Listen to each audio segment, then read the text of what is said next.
Damu, Kiwe conversation. The only place you gonna get it is the only place you gonna get Big U. Only place you gonna get Big U. Where's?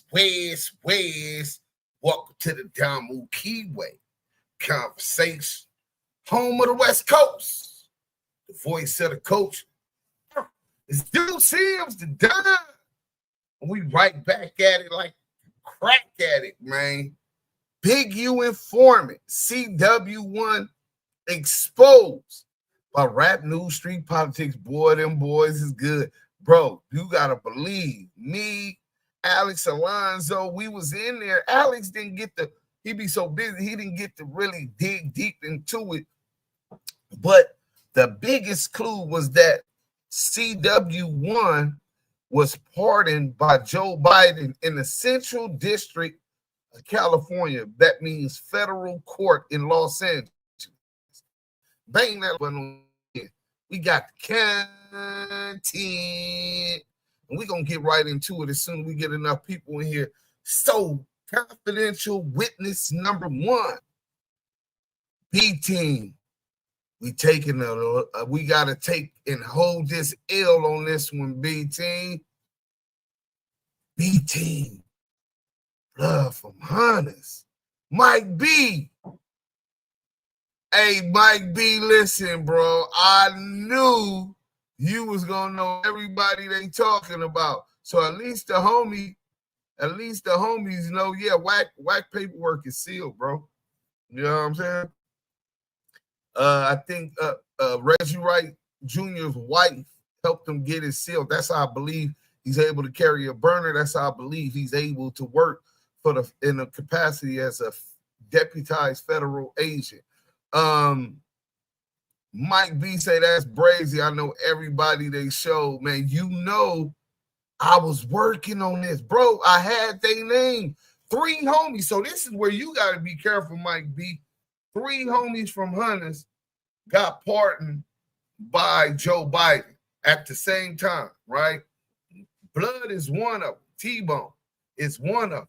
So he's connected to this Big U case, right? Not necessarily connected. He's the one they're trying to use to put Big U in the Adrien Broner situation. So we're going to get into that. But does that mean that everybody they pardon or they slide some dudes out with a pardon so they could be out here working? June, salute. King Buckwild, salute, man. Bang that like button.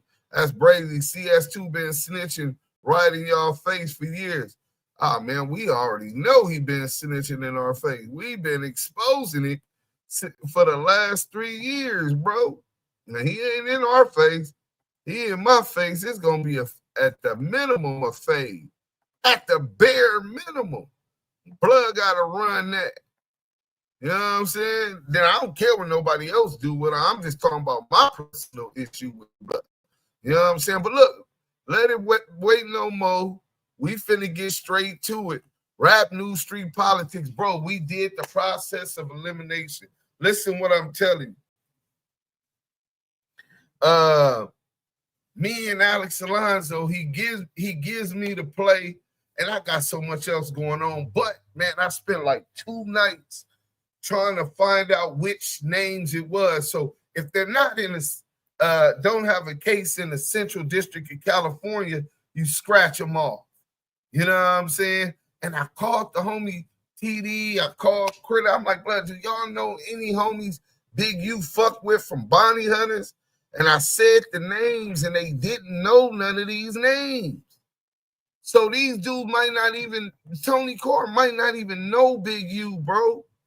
This might be some more third-hand snitching shit, trying to connect him to the Luke Gage, Salute House Rule.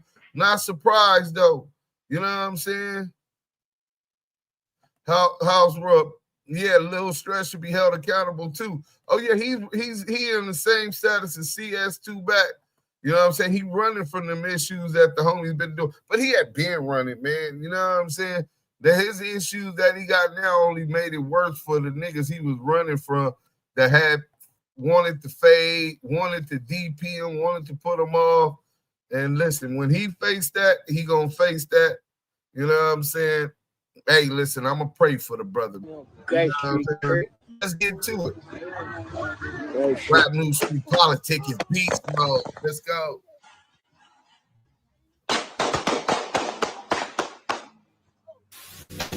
Hey, hot said sticky situations, told you ain't no rushing greatness. Bottom of the barrel, slept in houses that was vacant. Trying to dodge my demons, so I cope with medications. Hey, nowadays they give a rat a bag, this shit outrageous. Fuck talking if it's that. Gotta give a rat a bag, that's outrageous.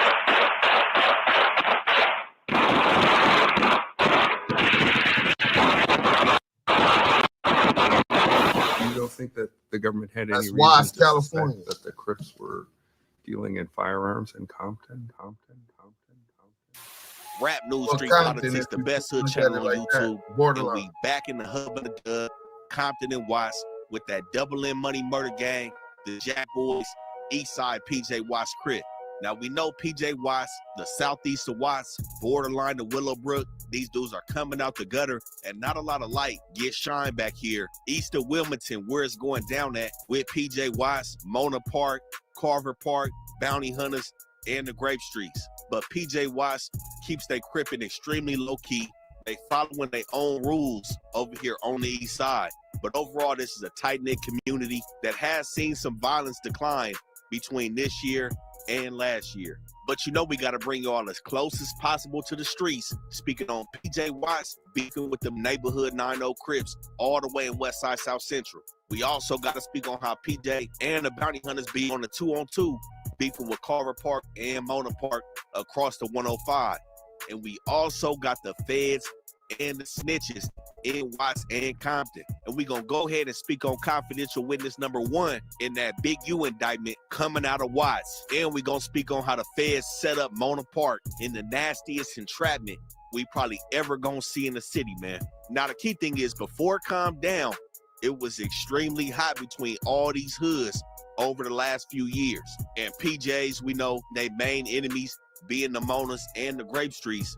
They're 2 years removed from a situation where they was having some back and forth gunplay with the Grapes in 2023, when the Grapes accused the PJs of being in their hood out of bounds, and some things went left off 99. You for PJs? Oh, you for PJs? All right, nigga. All right, nigga. Baby, look, nigga, please, nigga. No, like, get from right here, nigga. Get in the car. Get in the car. Hurry up. Hurry up. Hurry up. Hurry up. Drive up, cuz. So I wanted a new credit card, not a hit to my credit. Good thing Experian has no daily decline.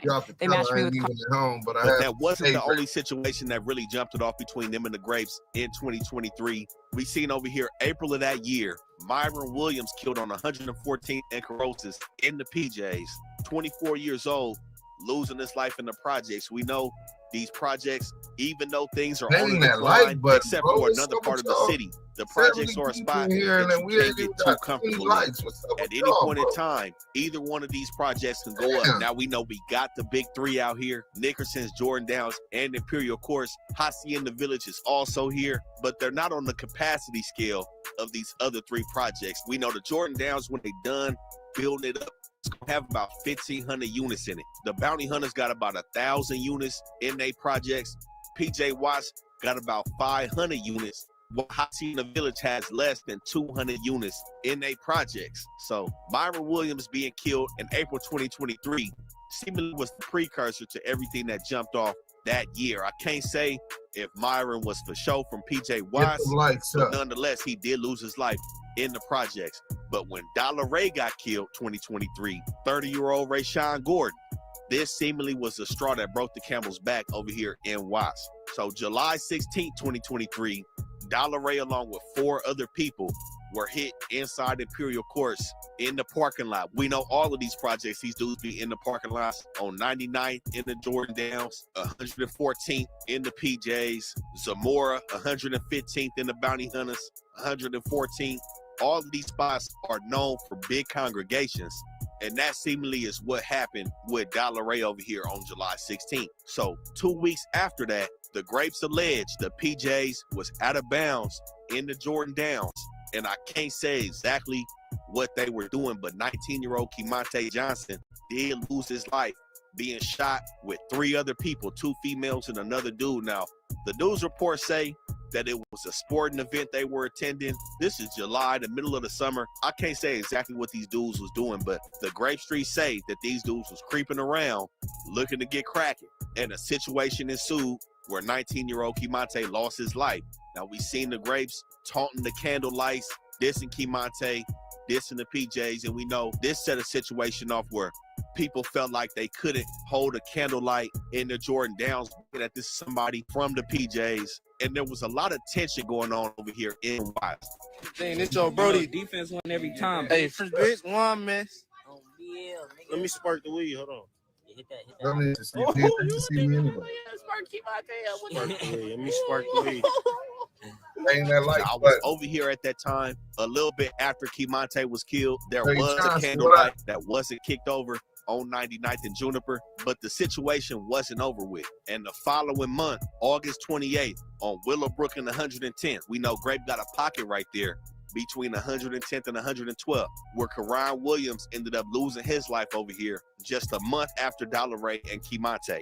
So Watson seemingly de-escalated from that point. In 2023, over the years, things have calmed down between PJ and Grape Street, it seemed like. But we know with the projects, it's more beef to go around, and we know the feds are here as well.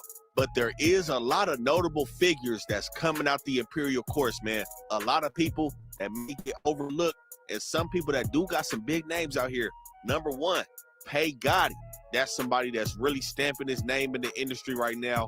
Records with EBK J-Bo. We just seen him with D3 and Rucci, bringing that Blood, Crip, and Paru connection out in the projects. We seen him with Kai Stanat on the stream. He doing this thing, coming out the PJs. We know Bobby Yeye coming out the PJs. Executive produced that Imperial Dreams movie on Netflix. You know, somebody who's been a face over here, Lil Draws. We seen him years back on Street TV. We've also seen Jack Boy Bino come out the projects, and he had a buzz. Now, I believe he's sitting down, but that was somebody that was also coming out the projects and had some views with the music. Don't act like you don't know the program, bro. Make a nigga drop no flow dance. Oh damn, you cute, but I want your friend. No friends, niggas be snakes, but I don't know them. Faux Baby, Boy Bands. It's a lot coming out the projects, as y'all know. All these sections be having talent and individuals coming out of them, but that's just a few people to watch out for coming out the PJs. Now, like I said, the main beefs with PJ, Grape Street, Mona, they also beefing with Carver, they beefing with 10 Line, across 112, Nut Hood, Watts, but they influence is seemingly stretching past the hub and the dub and going to the west side of South Central, where I've seen these dudes recently having a back and forth with them west side 90s. Now, we know the 9-0 stay in some beef. I heard Fat Jack dissing these dudes on that is regular record. I think these two hoods have been going back and forth really with the music over the last couple years. I don't know if it's fully broken out into the full-fledged murder beef, but I felt like it was low-key strange to see them and the 9-0s going at it based on how far away these dudes are. Both of them hoods are extremely active, and neither one of them hoods have a problem with beefing with anybody. Hopefully that situation stays with the music.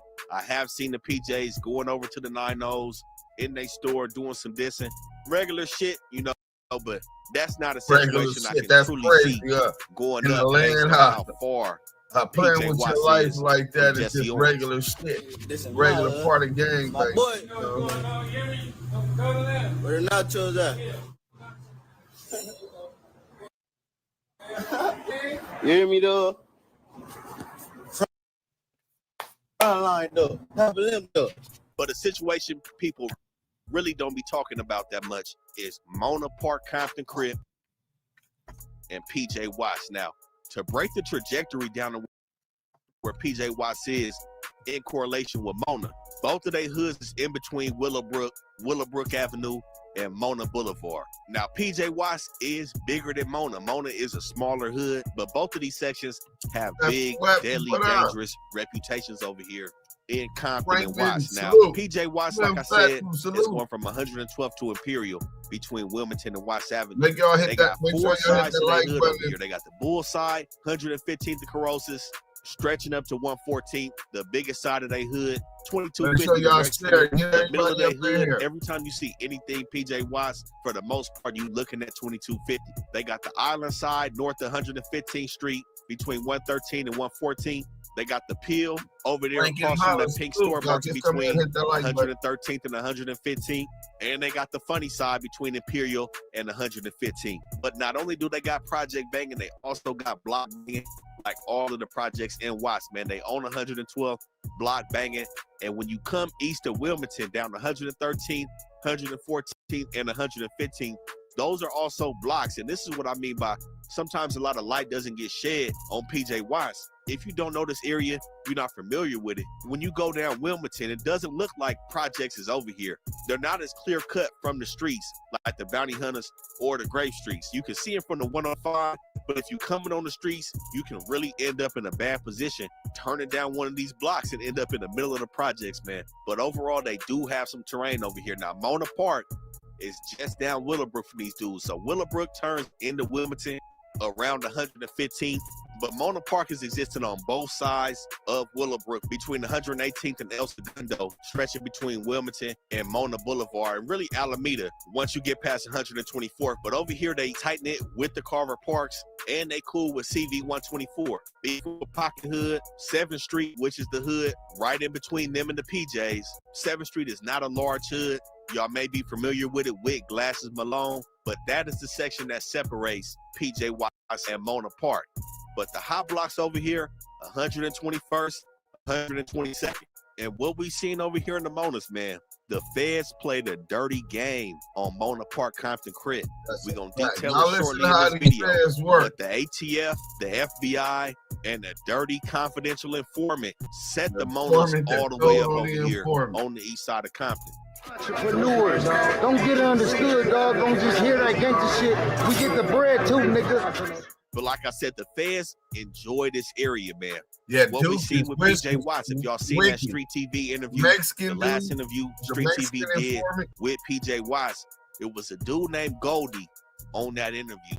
Goldie just went down on the federal indictment that dropped March of this year, where he was shipping meth in Cheeto bags to Indiana out of the Torrance UPS. Now, him and a female named Natasha Gorner, who I believe has ties to Six Pack East Coast, and the Coast is one of the few hoods that the PJs are cool with. Goldie and Natasha were sending packs to Indiana, man. So May 5th of this year, UPS calls the feds saying that a package came, it was messed up, and they opened it up per protocol and found 5 Cheeto bags that didn't fit the normal look of a regular Cheeto bag. That's when they opened the Cheeto bag up and found 20 pounds of meth in the Cheetos and slid it right to the feds. So this is some game I'm about to give you. So this situation had happened to some of my people where the feds intercept the package and dress up as the mailman. They'll dress up as USPS, UPS, FedEx, whoever it is, the feds will put that uniform on after they intercept the package.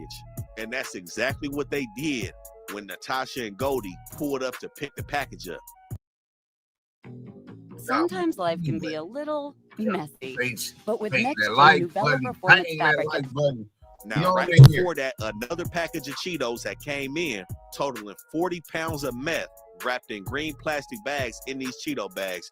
The feds grabbed them and beeline that morning to the location in Indiana where Goldie and Natasha pulled up in the minivan, jumped out, and picked the shit up. Now, the feds do this because they want to catch you in the act. This is well beyond a reasonable doubt. They don't want to do no guessing. They don't want to have to rely on cameras. They will set you up like this. So after Goldie and Natasha picked the bags up, the feds got on their ass. Goldie go on a high-speed chase and ends up crashing the whip, going down on this federal case in March. Now, the crazy thing is he already took a plea deal for 40 pounds of meth. He done got hit with 17 years. It took him less than a year to cop out. Now, Natasha, she got these ties to the coast, I believe, on 62nd. And I don't know what she doing. I can't put no jacket on her. I'm not going to do that. But some shit looked kind of strange. So Goldie's case was seemingly moving. Her shit just stalled out. My thing is, what made him take a plea deal for 17 this fast, other than being caught red-handed and shit, you know, and him going down previously for other shit on the state case. We know how the feds and the guidelines work. It's a point system based on your criminal history and the charges that are alleged in the federal indictment. But I believe Natasha is still out here moving around. And that's up to y'all to figure out what's really going on with that situation. But that's the feds and PJ Watts this year. Fucking with no nigga that ain't stepping how I step. Winning season, I'm the shooter and the rep. I was taught to pop his top, these niggas still be shooting legs. Double M, my niggas thugging out the jet. Sent a shot and dissed the dead, and I was awful, but he hid. Bitches crib, but I be sliding seeing red. Free my killers out the prison program and busting spreads. Popping lips, and I'ma put the bitch to bed. Now, like I said, the PJs are cool with East Coast. Not too many allies are had with PJ Watts, but another hood is Bounty Hunter Watts. Now, you can say these two hoods are loosely allied. I wouldn't go as far to say the PJs and Knicks are clicked up, they're cordial, and they share a lot of beef together. Even with Athens Miller, Carver, Mona, Great. But I have seen them kind of go back and forth, little scrimmages with females, shit like that. But we did have some implications when the feds hit the bounty hunters in Operation Loyalty Matters in correlation with Big U's federal indictment. Now, when we dropped that Big U federal indictment, we spoke. So let me go ahead and stop sharing this real quick and show y'all the federal indictment that he talking about, right? Central District. Federal indictments target street gang for alleged crack cocaine distribution and firearm offenses at housing projects in Watts. Now, mind you, this was 2021, Wednesday. Los Angeles. Law enforcement this morning arrested 19 defendants, most of whom are members and associates of the Bounty Hunter Bloods. Order, nigga. The street gang named in a series of federal grand jury indictments charged them with manufacturing and distributing crack cocaine in and around their territory of the Nickerson Garden Public Housing Project in Watts neighborhood of the city of Los Angeles. The 19 people arrested this morning are among 22 defendants charged in 9 indictments unsealed today that allege violation of federal narcotics and firearm laws. The defendants arrested today are expected to be arraigned on the indictments this afternoon in the U.S. District Court in downtown L.A. In addition to those arrested during Operation Loyalty Matters, one defendant is already in custody on unrelated charges. Authorities are continuing to search for 2 defendants. During the investigation, law enforcement seized 26 firearms, including 5 ghost guns or firearms lacking serial numbers, 1 kilogram of crack cocaine, and 12 pounds of methamphetamines. The Fed's main indictment centers on the alleged drug manufacturing and distribution activities of Damian Baker, 43, aka Fats. Now, I think Damian Baker, I'm not home, but I got the list of the people whom Biden pardoned. I think Damian Baker was one of them, bro. But anyway, 43, aka Fats, and Tony Carr, 49, aka T-Bone. So y'all know he's older now. I think he's like 55 years old. 40, Tony Carr, aka T-Bone, both of whom are documented Watts-based Bounty Hunter Blood gang members. The 15-count indictment also charges Baker's alleged network of narcotic suppliers, manufacturers, and distributors. From August 2019 to May 2020, Baker obtained powder cocaine from suppliers and, along with Carr, manufactured or cooked crack cocaine in Nickerson Gardens, then prepared and packaged crack cocaine for other distributors and customers in the housing complex, according to the indictment. The conspirators allegedly collected proceeds from the crack cocaine sales after distributing the drugs to customers via hand-to-hand transaction. Because of the highly dangerous and lucrative nature of crack cocaine trafficking, individuals who work together in the distribution of crack cocaine often had established relationships through their memberships or associations with the bounty hunter Bloods, the indictment alleges. Baker, Carr, and the indictment's 10 other defendants are charged with 1 count of conspiracy to manufacture, distribute, and possess with intent to distribute crack cocaine. Baker faces 8 additional felony charges in the indictment, while Carr is charged with 6 additional felonies, including narcotics distribution and firearms-related offenses. And he's going to get into the description. The indictment gave us a description of who CW1 was, and one of them was about, I think it's called 246, 243, discharging a firearm in a residential house or dwelling, some shit like that, right? And that was one of the things. They gave us another clue that CW1 was pardoned by Joe Biden. Well, there's a list of those pardoned by Joe Biden, and we had the list already seeking. And I seen 3 niggas from bounty hunters. I'm like, bro, what's up with this? How is 3 homies? And when Big U family is telling me that they don't notice none of them names that I said I kind of thought I just felt befuddled. I said, man, I got to get a background on all of these niggas that's left on the list. I was down to 5, and those 3 were all part of the 5. The remaining 8 indictments charge an additional 10 defendants with violating federal narcotics and firearm laws. An indictment contains allegations that a defendant has committed a crime. Every defendant is presumed innocent until and unless proven guilty beyond a reasonable doubt. 14 defendants, including all 12 defendants charged in the lead indictment, face potential sentences of life imprisonment if they are convicted of conspiracy to distribute more than 280 grams. 280 grams is 10 zones of crack. So if you get caught with 9 zips, or a quarter bird, a quarter yick, and some rock cocaine, just know you thinking you local, you got it bracket, and you boo, that federal sentencing, United States sentencing guideline, knock your dick in the dirt. And they potentially face mandatory minimum sentences of 10 years in federal prison for that offense. Mandatory 10 years minimum. Unless, you cooperate, get a safety valve like Blue the Snitchy.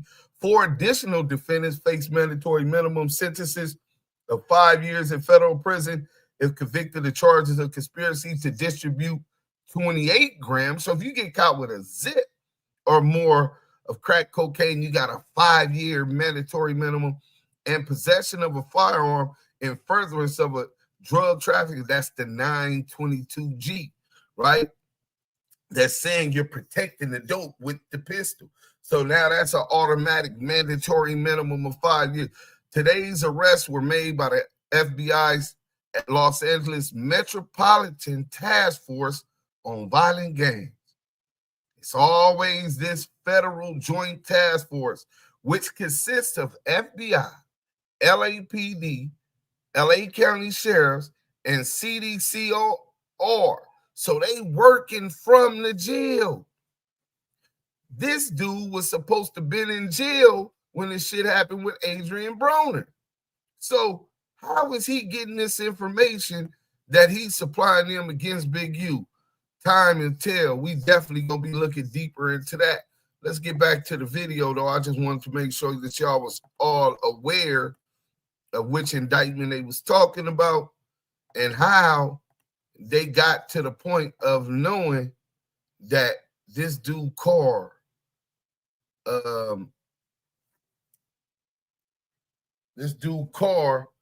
was I wonder if he's connected to CS2 back. Let's go.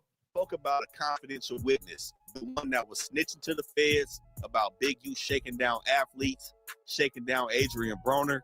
the NBA players, the NFL players. There was a confidential witness in that case who was the initial confidential witness, and the feds had put out in the paperwork somewhat of a description of this individual. Now, I know a lot of people was talking. You know, we had another individual that we broke was a snitch, and Dale Morrison, certified rat, and some people tapped in, reached out to us about this situation with this individual and bought some things to light. Now, all we gonna do is line up the information for y'all, and y'all do what y'all do with it. But CW1 used paperwork hadn't been released up until this point. So in 2019 to 2020, the feds was in the bounty hunters, watching them move rocked up powder throughout the Nickerson Gardens and other areas of Boston Compton. The two main players in that was Damian Fats Baker and Tony T-Bone Carr.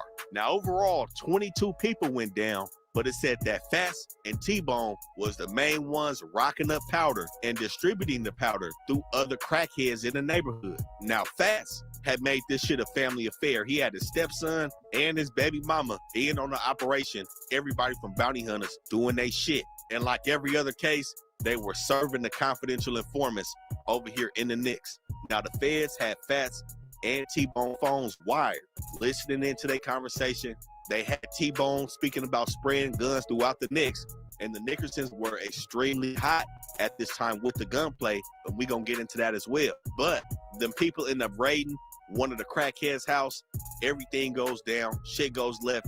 These dudes all hit the feds. Now, T-Bone was about 50 at this time when shit hit the fan in 2020, and he was originally sentenced to 188 months in the feds, with this being his 7th felony drug trafficking conviction in his 50s. They hit him over the head, but one would say 188 months when you facing a life sentence for your 7th drug conviction is a sweet ass deal.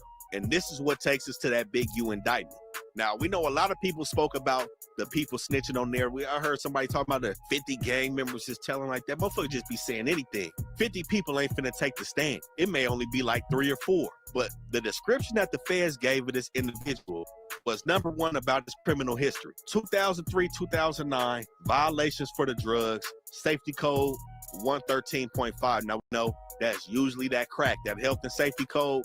Niggas is serving off that. So when we look into Tony Carr, T-Bone, we look into his criminal history in LA County, 2009, what does he have? That health and safety code violation, 113.5. Now again, in 2003, he not only had another health and safety code, but he also had shooting into an inhabited dwelling. But follow the words, in violation of Penal Code 246. 2003, we see this dude with a 242-243. So mind you, the feds in the Big U paperwork didn't say he was convicted of a 246. They said he was in violation of a 246. When they brought the charges on him in 2003, they only had enough seemingly to bring the 242 to 243. So in basic,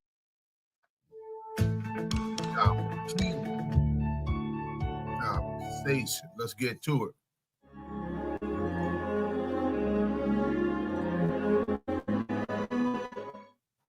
terms, November 2003, he goes down. He initially violated the 246, shooting in an inhabited dwelling. Somehow, some way, he got his shit all the way dropped down to a battery. Like I said, the Fed paperwork said it was a violation, but when we look into the actual case, the charges got dropped to a lesser crime in that situation in 2003. And that's also in his sentencing memorandum on this Fed case that he caught in the Nickerson Gardens. So like I said, some people tapped in trying to line this shit up with T-Bone being CW1. Next, we got the cooperation credit during his sentencing when he was in violation of the Title 21 U.S. Code 846, which is the federal indictment and the same violation that he went down for in his most recent drug case out the Nickerson Gardens, violation 846. Which again, based on his points and his past record, he was facing a life sentence for.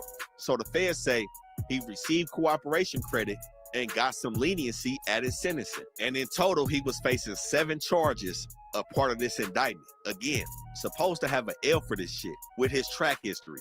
A part of his plea agreement, they dropped counts 2, 3, 4, 6, and 7, which mind you, they had him dead to rights on with him serving to a confidential informant and having him on the wiretap, which is where they negated the life sentence for this dude, only charged him with counts 1 and 14, giving him 188 months, which is 15 years and 8 months, seemingly for his cooperation. Now, what we see a lot of times, most people think if you cooperate, you're not finna go to jail at all.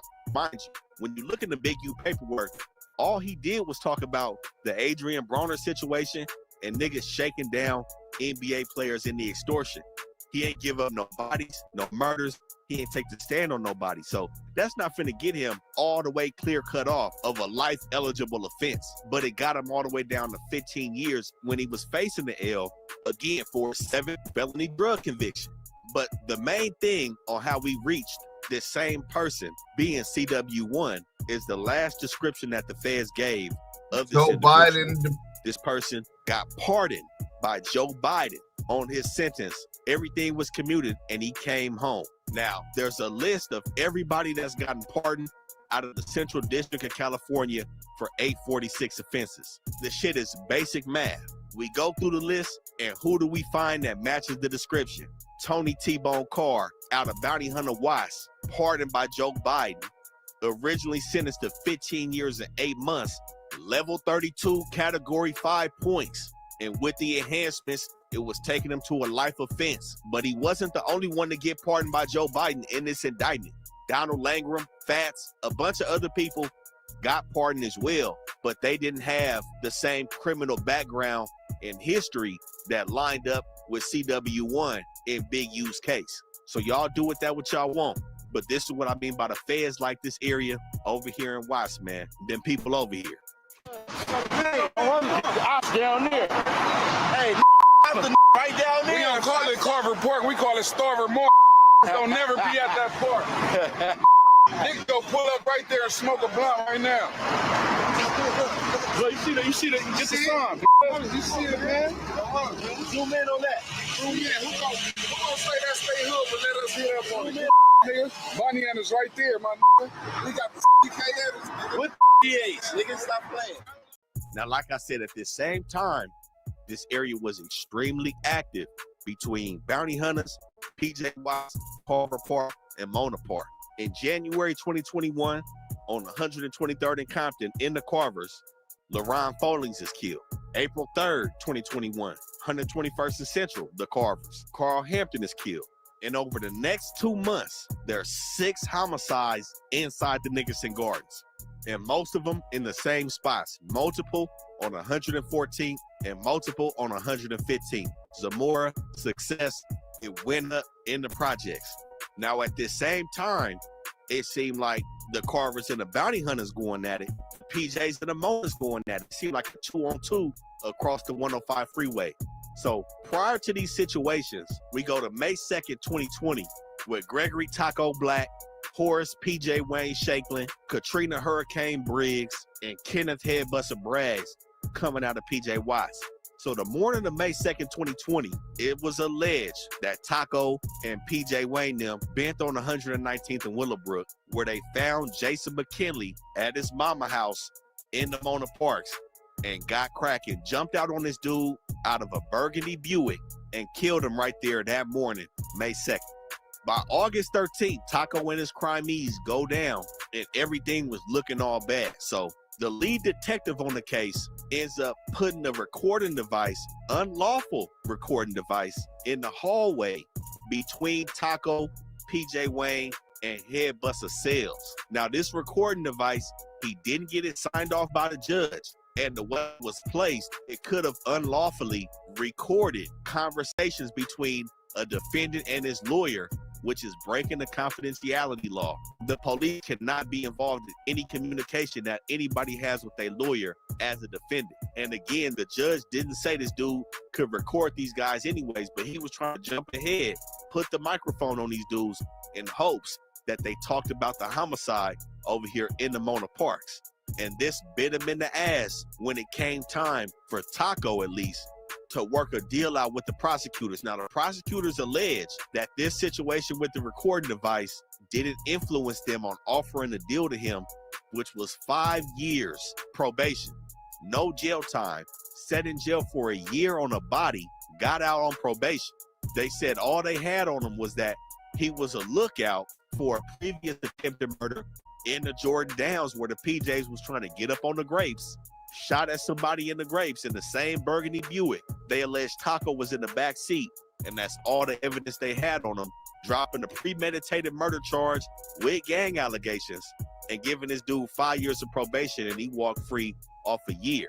Now, the crazy thing is, PJ Wayne's lawyer had made a statement and said basically that they was confused about that. They rarely see somebody dodge a premeditated murder charge and get probation off a plea deal. He didn't take it to trial. He didn't beat it. He pled out and got out in a year. So they kind of insinuated that some shit may be on Taco Jack. These are now, dudes I don't out have there no in them paperwork for streets. Taco.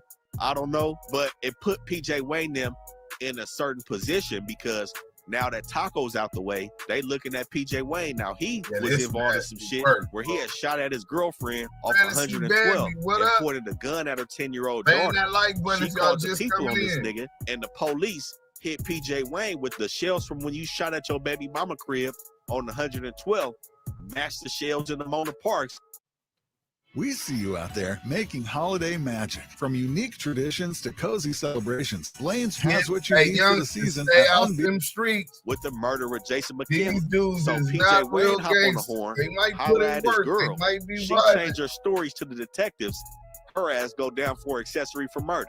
The detectives then try to pull her daughters in, the ones that was there when PJ Wayne allegedly shot up the crib and pulled the gun out on one of them. And the folks allege that her lawyer hatched up a plan to make sure the kids don't testify, take a stand against PJ Wayne or their mama. The people end up arresting the lawyer and arrested some of PJ Wayne's girlfriend family for plotting to dissuade a witness. And the whole shit was a mess, man. A lot of people went down, but PJ Wayne, along with Taco, seemingly dodged the bullet with this case, while Katrina Briggs Bradley ended up getting sentenced to 12 years in the state, while Headbuster received a 21-year sentence jumping out that burgundy Buick. But Taco found himself in some more shit 2 years ago when he crashed his Benz on Century in Vermont, killing 2 people that he hit in a Honda. So he eventually went down for vehicular manslaughter after beating the murder in the Mona Parks.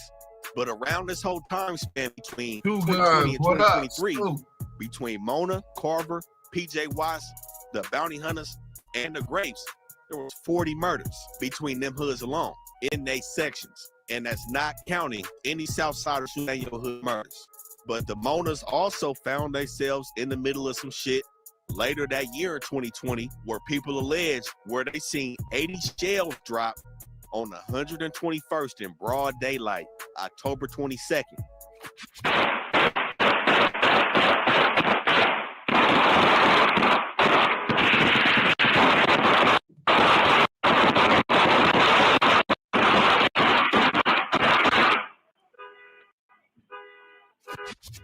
Killing Edward Lynn Gray, where 5 dudes jumped out and again dropped 80 points, broad daylight, residential street, Mona Park.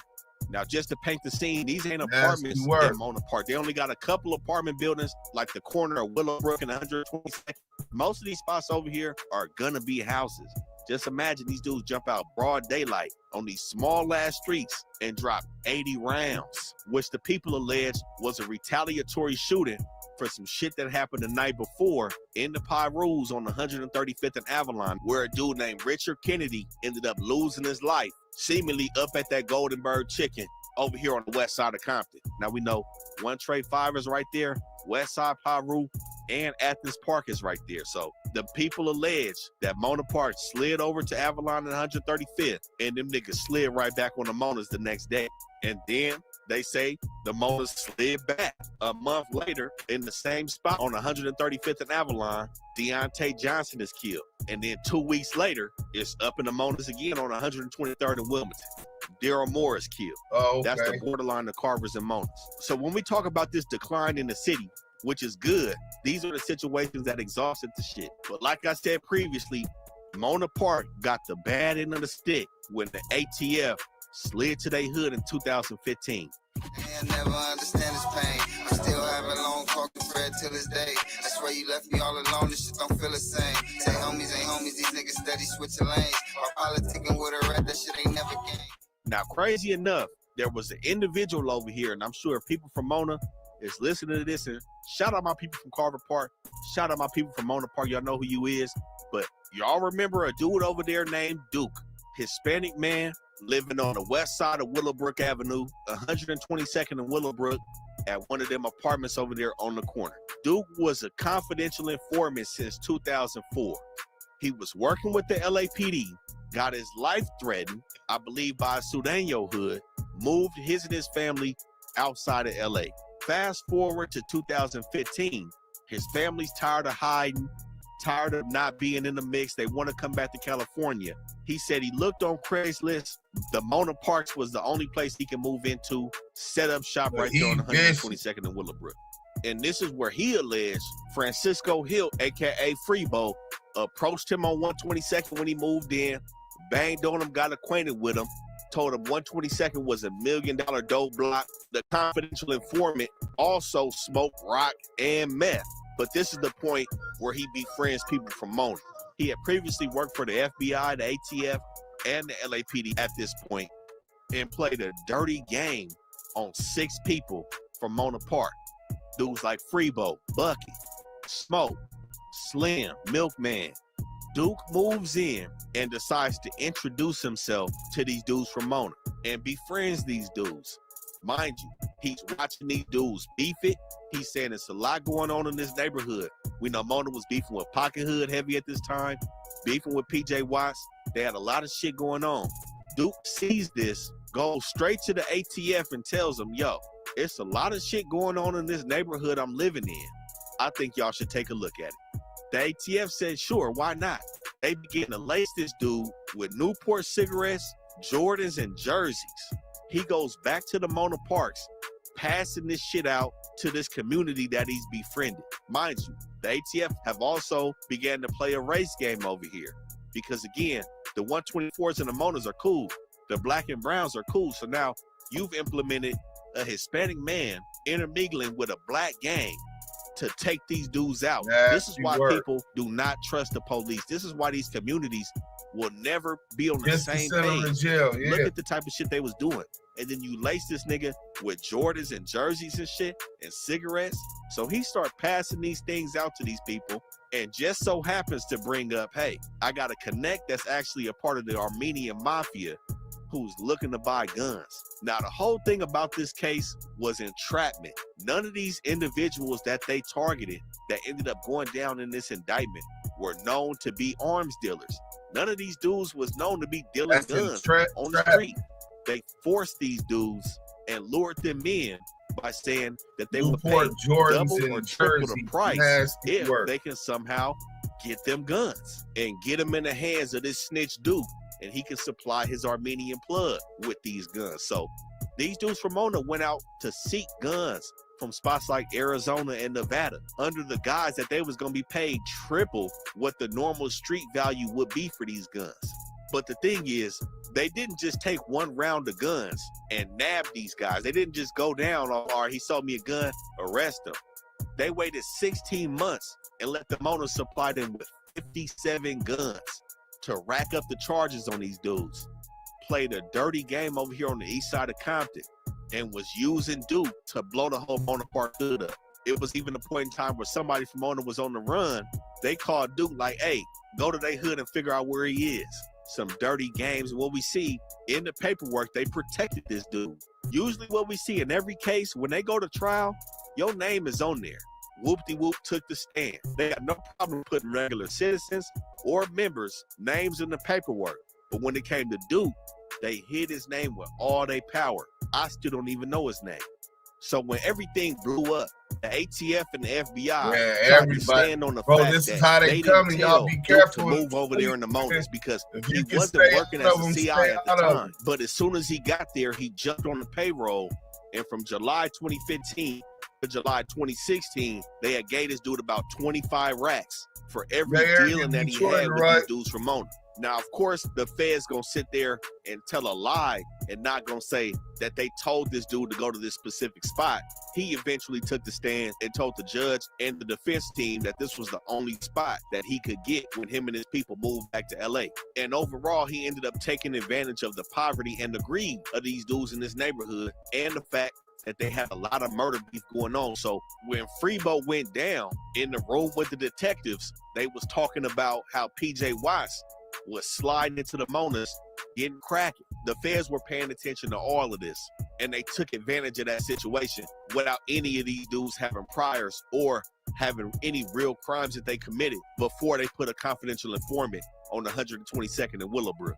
Now, some of these dudes are still out, but dudes like Freebo, he's still sitting in the feds behind this indictment. But that's what went down when a random confidential informant moved into somebody's hood. This is game.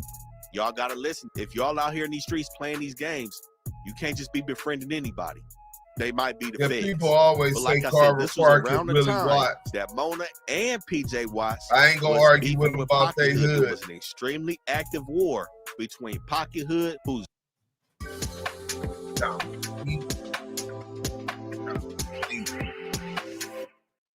just south of El Segundo from Carver Park. Pocket Hood is going from El Segundo to Stockwell between Wilmington and Willowbrook. Anzac Grape is also right here.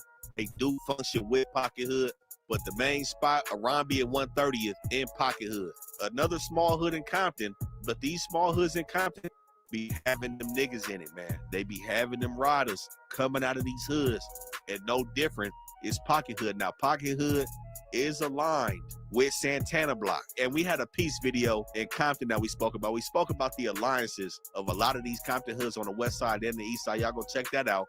But it's a lot of alliances and beef at the same time between these hoods. So sometimes it's not really about the size of the hood, because they could be tied in to a bigger hood out here in Compton. But like I said, regardless of that, it's a bunch of riders from all these hoods. So it was a situation in 2014 that really turned the shit up. Right before the feds came over there on 122nd and Willowbrook, some people from Pocket Hood was having a birthday party in Carson. Now, a dude named Richard Lawrence, he was locked up at the time. His baby mama was throwing a party for their son, and Pocket Hood was in attendance. Some shit goes left, and it said that Front Hood, who was beefing with Pocket Hood at the time, had pulled up there with some people from PJ Watts, and that put the pause on them niggas from Pocket Hood, and, you know, fucked up the little kid birthday party, which is bad news. So when Richard Lawrence baby mama called him back, she tell him what happened. He like, well, who was up there? And she said, some bitches from the projects was up there with the niggas from Front Hood. And this is when Pocket Hood pressed play.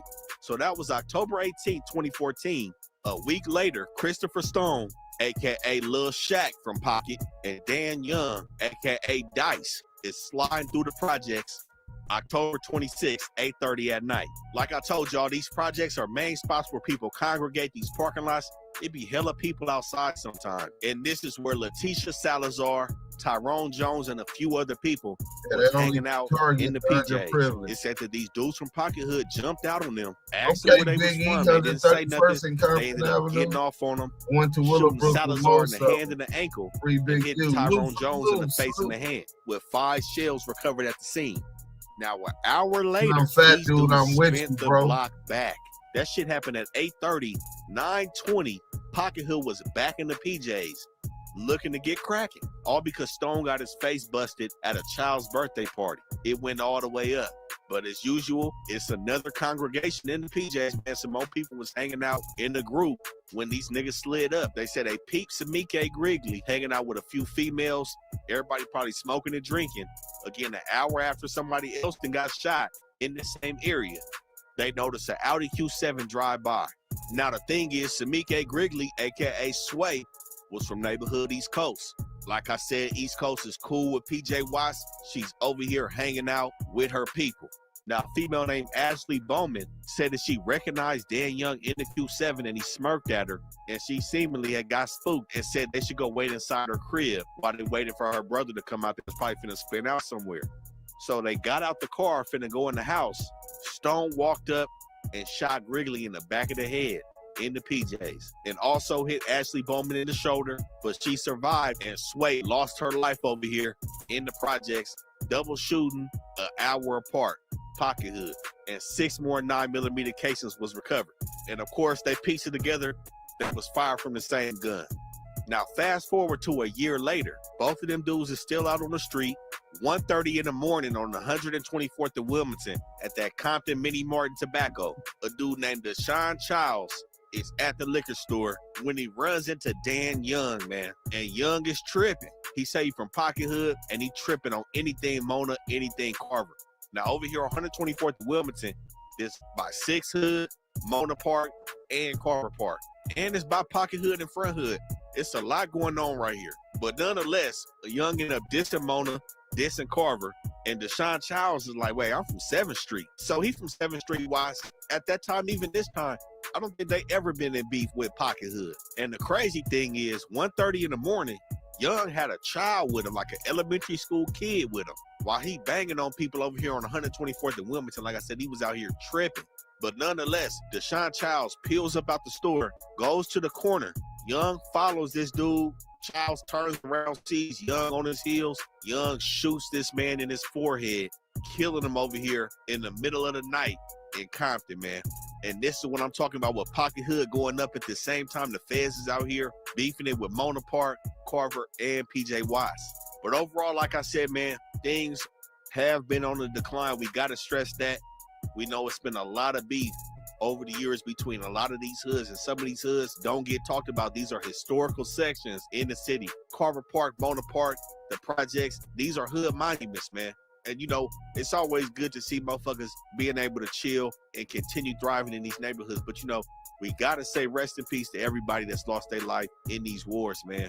This area between Compton, Willowbrook, Watts, this shit is unforgiving over here, man. This is the gutter. And like I said, you can never be too comfortable in this situation. But this is the best hood channel on YouTube. Y'all make sure y'all like, comment, and subscribe. Stay rocking with the channel. We're going to keep supplying y'all with this content, had like man. 4 niggas. They must have all been riders. Refresh Listen, your bro. space with a mid-century make. You got to understand that too, bro. He just mentioned that too. Them small hoods have to go twice as harder, bro. They be having joints, bro. So just because the hood's short, don't count them out, because you can have 1,000 busters and that ain't putting in work and don't feel that and get trained to where they have to.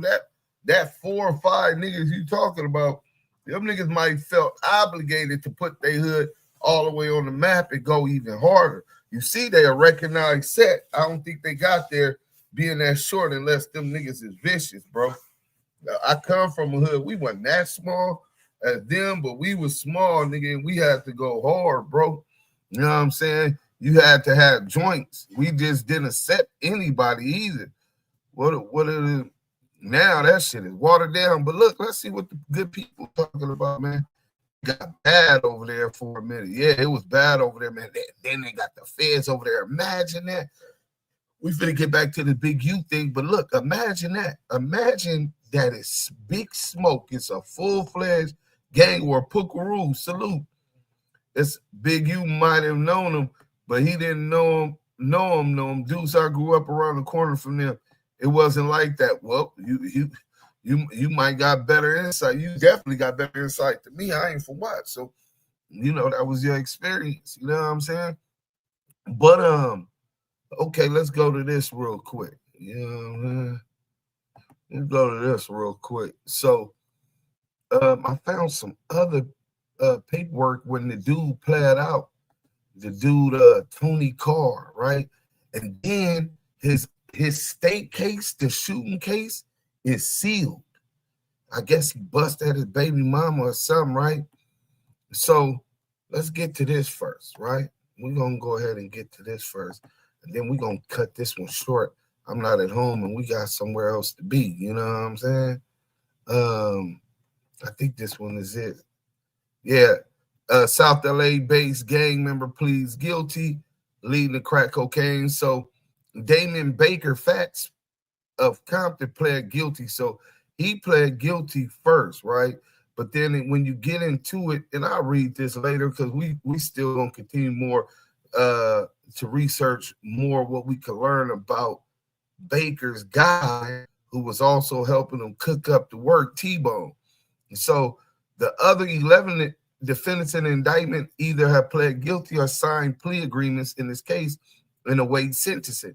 Another bounty hunter blood gang member and Baker's second in command in the drug trafficking conspiracy, Tony Carr, 52, aka T-Bone of Watts, pleaded guilty in July 2022 to 1 count of cocaine trafficking conspiracy and 1 count of being a felon in possession of a firearm.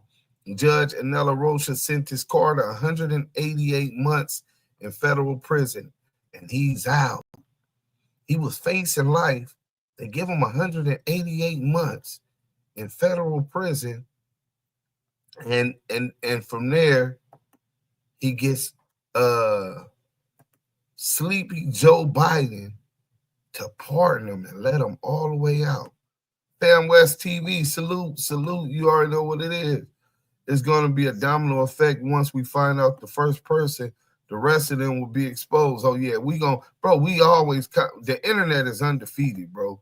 You know what I'm saying? One thing about the internet, it's undefeated, bro. So people are constantly researching, constantly, bro. I get sent shit all day.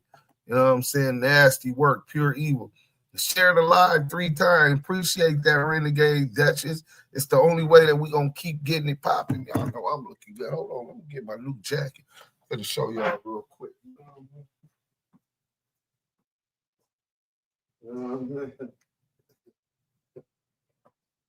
You know what I'm saying?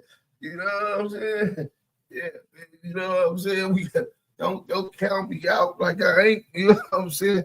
Mr. Fly Guy, you know what I'm saying? They say Dusty M's, I say Dusty Robes on the road to get the dough. Nobody knows how to get it like me. You know what I'm saying? But yeah, man, the NBA official joint, you know what I'm saying? You know, that's how we doing. Oh, y'all can't hear me? Fam West said he can't hear me. Renegade Duchess, can you hear me? One in the chat if y'all can hear me, man. Because maybe something wrong with my boy Fam West. 2 guns. Pookaroo, can you hear me? Okay, I'm good. Okay. That's what I'm talking about. Let me see. Okay, so y'all can hear me. Let me make sure. Maria might be.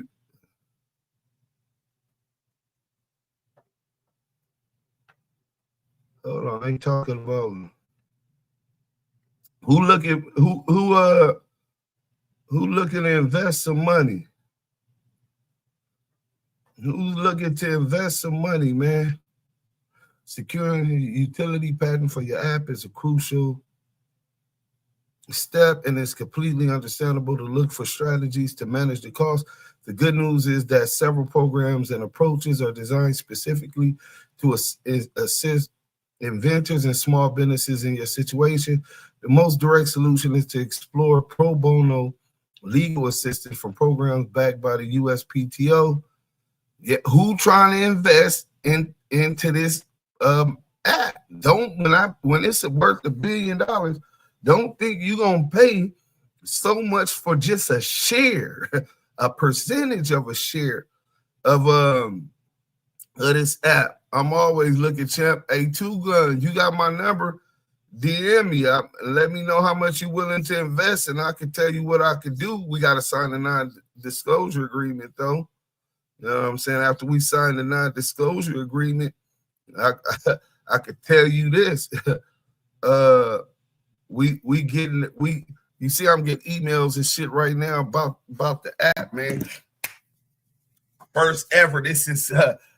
This is a hostile takeover, corporate takeovers. You know what I'm saying? Oh yeah, 2 gun. We need to chop it up, bro. I mean, for real, bro. You know what I'm saying? You got my number still, right? Let me make sure you got my number. You know what I'm saying? Okay, so we already got through.